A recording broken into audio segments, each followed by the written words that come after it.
Google Cardboard was perhaps the first taste of VR for a lot of users.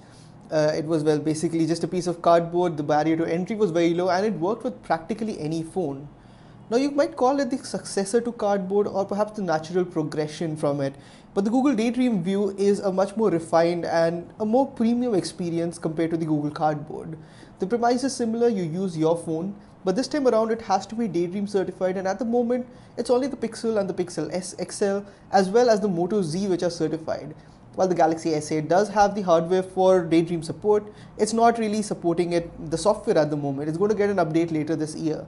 But for now, this is Dhruv Bhutani from PhoneArena.com, and let's do an unboxing of the Google Daydream View. Now, the Daydream View, given that it is a VR headset, is a fairly large product, and it ships in a suitably large box too. Front, you've got the packaging which has the Daydream View headset right in the front, and you've got the branding at the top, as well as the fact that this is made by Google. Moving around the box, you can see that it's got the Daydream View icon on the right hand side, and this is the icon that you'll also see on the app for Daydream on your phone once you've installed that. Not much going on, but at the back you've got another photograph of the Daydream View headset as well as the remote that it comes with. So opening the box of the Daydream View headset, let's take out the VR headset itself, and right up at the top you've got the Daydream View headset. Now, as you can see that this is made of cloth. It's a very soft cloth with a lot of foam padding inside, but we'll come to this in a second. Let's take a look at what else is included in the box. So now that we've got the headset aside, let's take a look at what else is there in the box. Now, lifting up, we've got the remote with us. This remote charges over USB Type-C, so yeah, you do need to charge this as well. But we suspect that the battery life would probably be pretty good. At the top, you've got a touchpad area which also doubles up as a clicky button. And you've got two more buttons. One of these corresponds to the back, or lets you control stuff within the apps, while at the bottom we've got the home button. Over on the right hand side, you've also got volume rockers. We'll just take a closer look at this in a bit, but that's the basic hardware of the remote that is bundled in with the Daydream View. Additionally, it's nice to know that this has got a gyroscope built in, so you can use it like a pointer as well while you are in your VR experience and VR zone. At the bottom, in addition to the USB Type-C connector, you've also got a lanyard port, and very thoughtfully Google has bundled in a lanyard. So you just pull out this tab, and we've got a fairly flimsy, to be honest. It's a leatherette.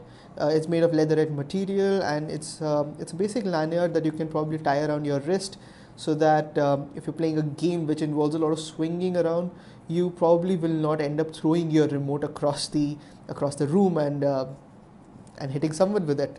Let's take a look at what else is there in the box. You've got the basic manual as well, and this basically talks about the safety and the regulatory information, and not much more than that. So you'll probably have to dive deep into the application to figure your way around Daydream VR, but thankfully it's not that complicated, and it should be pretty self-explanatory. The box does not ship with a USB-C cable, nor does it ship with a charger, so you'll have to figure your way around that. If you're using a Pixel or a Pixel XL, you probably already have a USB Type-C cable and a charger with you. If you don't, you'll probably just have to buy one additionally for this, for the Daydream View VR's remote. So now that we've unboxed the Google Daydream View, let's take a closer look at the hardware itself. As we've previously mentioned, the construction is predominantly hard plastic and fabric.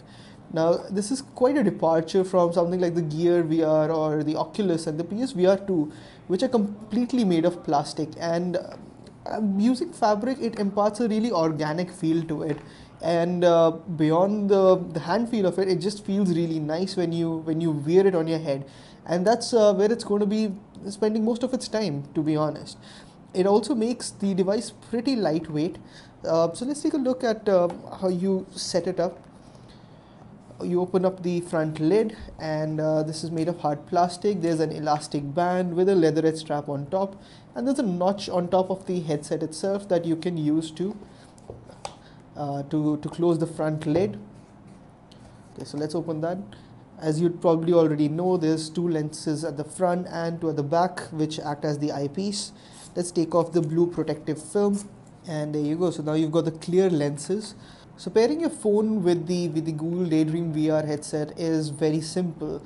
You install the Daydream View app on your phone and activate NFC on your phone. There's an NFC chip built into the headset as well.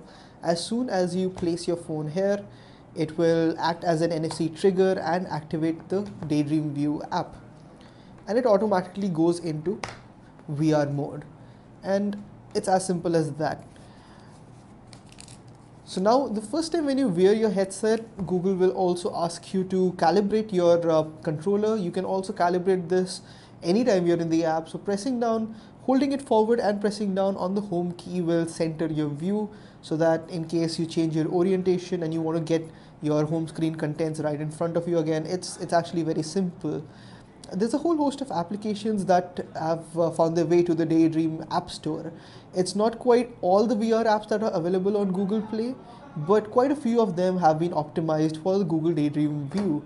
And this includes content from the likes of Discovery, Red Bull, and there's the YouTube VR app as well. In fact, there's even Netflix. Now, Netflix, contrary to what you might expect, first of all, Netflix does not have any VR content on it, and it's not going to be a full screen experience.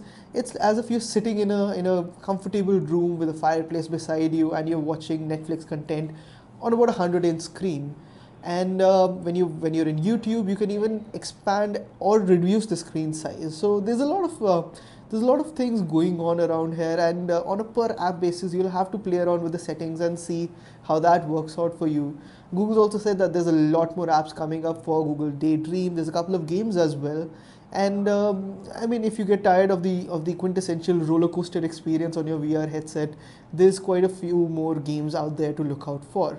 So setting up the Google Daydream View VR headset is actually a very, very simple process, as we already talked about. You just install the app on your phone. The moment you connect it to the headset, you just place it in the headset, the NFC chip activates, and it presents the Daydream experience. It puts the phone into the VR mode and you get the Daydream experience. Getting around it is very simple. Google will ask you to calibrate your controller the first time around, and for that you basically just have to point it forward and keep the home button pressed so that it brings the home screen right in front of you and not behind you. The controller has a gyroscope built into it, and you can see its motion in real time when you're using it in addition to the pointer, and this is actually something that's really cool. Now coming to the experience, since the Pixel XL has a 2K screen, it's basically getting divided in half, and the resolution is not bad. It's quite a decent experience.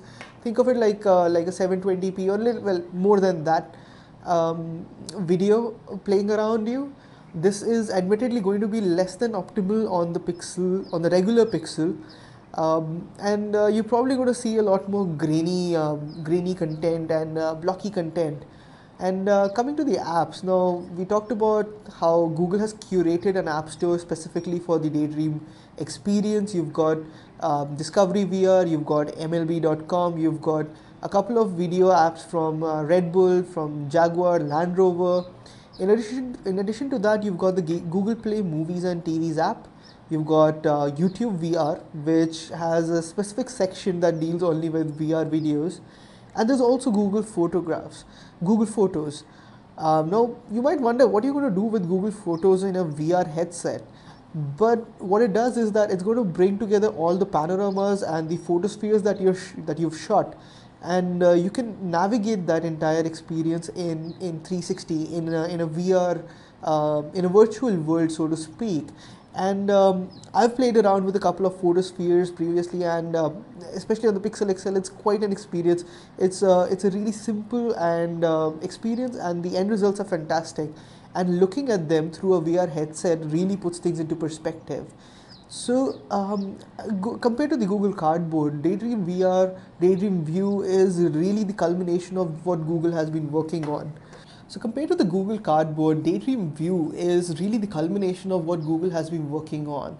And think of it like the reference design or as a base. And Google says that more and more companies are going to be producing similar headsets, Daydream compatible headsets, and they're mostly going to be similar in premise, but we might even see headsets which actually have the screen built in. But between that and the experience that you're getting on the phone, there's not going to be a huge difference, and you can really see what Google is aiming for with the Daydream View. Now, this is priced at around 6,499 rupees in India, and it's available via Flipkart now. And if you're wanting to get onto the VR bandwagon, this is possibly the best investment that you can make right now. This is obviously not going to be as good as an Oculus or a PlayStation VR, but then again, this is much cheaper than that. And provided you have the right hardware in place, you can get a pretty decent experience both for multimedia watching, for viewing your 360-degree photographs, and even for a spot of gaming. So that was our unboxing and quick impressions of the Google Daydream View. If you've got any questions about the device, do let us know. Our review will be up on the website very soon. Thanks for watching, and don't forget to hit that like button.